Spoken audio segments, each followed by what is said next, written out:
सच में board exam cancel होने वाले हैं या लॉकडाउन लगने वाला है? इस तरीके के सवाल हर रोज स्टूडेंट मुझसे पूछ रहे हैं, तो आज इस सभी के हम जवाब लेंगे। और इसी के साथ में हम HMPV वायरस को भी जानेंगे कि क्या होता है, इसके सिम्टम्स क्या है, प्रिकॉशन कैसे लेने हैं और इंडिया में इसका क्या इफेक्ट है। ठीक है, सबसे पहली बात तो ये है कि जितने भी स्टूडेंट्स ये बिल्कुल दुआ कर रहे हैं दिल से कि एग्जाम जो है वो कैंसिल ही हो जाए, ऑनलाइन एग्जाम हो जाए, लॉकडाउन लग जाए, तो उनके लिए बस एक छोटा सा मैसेज कि बेटा जब कोरोना वायरस आया था और लॉकडाउन लगा था तो उस समय तुम्हें याद है ना क्या स्थिति हुई थी। देखो, तुम्हारे लिए सिर्फ एक एग्जाम कैंसिल होने वाले हैं, तुम्हारे लिए वो सिर्फ एग्जाम है, लेकिन दूसरों के लिए उनकी पूरी लाइफ है। क्योंकि तुम्हारे यहाँ जो मेड काम करते हैं या बाहर जो हर रोज कमा रहे हैं और हर रोज खा रहे हैं, उनके छोटे छोटे बच्चे हैं और बहुत सारी दिक्कतों का सामना आपके पेरेंट्स ने भी किया था उस समय। तो इंडिया लेवल पर उनको याद करो कि बच्चे किस तरीके से छोटे छोटे रो रहे हैं। तुम्हारे पास घर है, किसी के पास तो घर भी नहीं है, किस तरीके से डेथ हो रही थी। इसीलिए हमें ऐसा कुछ भी नहीं सोचना है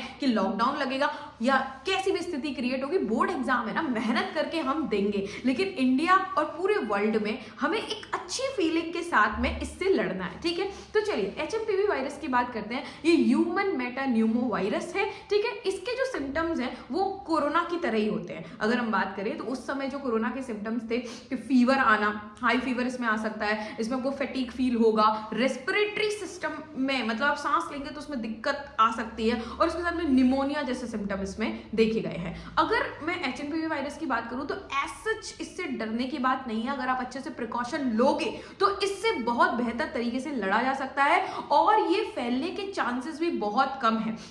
क्योंकि कोरोना के समय पे भी हमने क्या है, इसको हवा में ले लिया था चीज़ों को, और फिर हमने उन सब प्रिकॉशंस का इस्तेमाल नहीं किया था, उन प्रिकॉशंस को हमने नहीं लिया था जो हमें लेने चाहिए, और इसकी वजह से तुम्हें पता है कि कितने बड़े लेवल पे आउटब्रेक हुआ था। सेम चाइना की तरह 16-17 दिसंबर को ये चाइना में आउटब्रेक हुआ है, वहाँ इसके केसेस बढ़ते चले जा रहे हैं और इंडिया में अभी स्थिति इतनी ज़्यादा नहीं है, लेकिन अगर हमने प्रिकॉशन नहीं लिए तो इसके केसेस यहाँ पर भी बहुत ज़्यादा देखने को मिलेंगे। देखो, ये वायरस में क्या है, सबसे पहली बात तो इसमें एक चीज जरूरी है, वो है आपके प्रिकॉशन। आपको प्रिकॉशन लेना बहुत जरूरी है। देखो, ठंड का समय है, ठंड का समय है तो इस समय वैसे ही कोल्ड हो जाता है। जब कोल्ड हो जाता है, और ये तो किससे फैल रहा है, ये आपके ह्यूमन टच से। आपको किसी भी चीज को टच नहीं करना है। आपको किसी भी चीज को टच करने के बाद अगर आपके पास सैनिटाइजर का इस्तेमाल आपको करना है तो उसी समय लगाओ, मास्क का इस्तेमाल करो। कोई खांस रहा है या आप ही अगर खांस रहे हो या फिर आपको ही अगर स्नीजिंग हो रही है तो आप दूर हट जाओ। तो इससे क्या है, इससे प्रिकॉशन आएंगे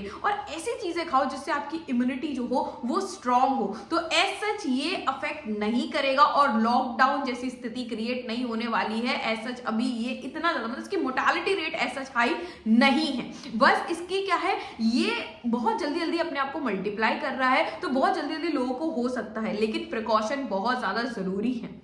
जो बच्चे हैं, जो सीनियर सिटीजन है और जिनकी इम्यूनिटी वीक है, उनको ज्यादा ये क्या कर रहा है, टारगेट कर रहा है। ये आपके अपर और लोअर रेस्पिरेटरी सिस्टम को ज्यादा टारगेट कर रहा है। तो इंपॉर्टेंट चीज ये है कि मास्क पहन के रखना है और उसके साथ में ऐसी चीजें खानी जिससे आपकी इम्यूनिटी स्ट्रांग हो, और सारे प्रिकॉशन लो। ठीक है, और अपने बोर्ड की तैयारी बहुत ज्यादा अच्छे से करो, क्योंकि बोर्ड तो कैंसिल नहीं होने वाले हैं, ना होने चाहिए। कोई भी दिक्कत हो, क्लास 12 ह्यूमैनिटीज आप प्लेलिस्ट चेक कर सकते हैं। और उसी के साथ में सभी बच्चों को all the best for your board examination. Stay healthy, eat healthy and be happy.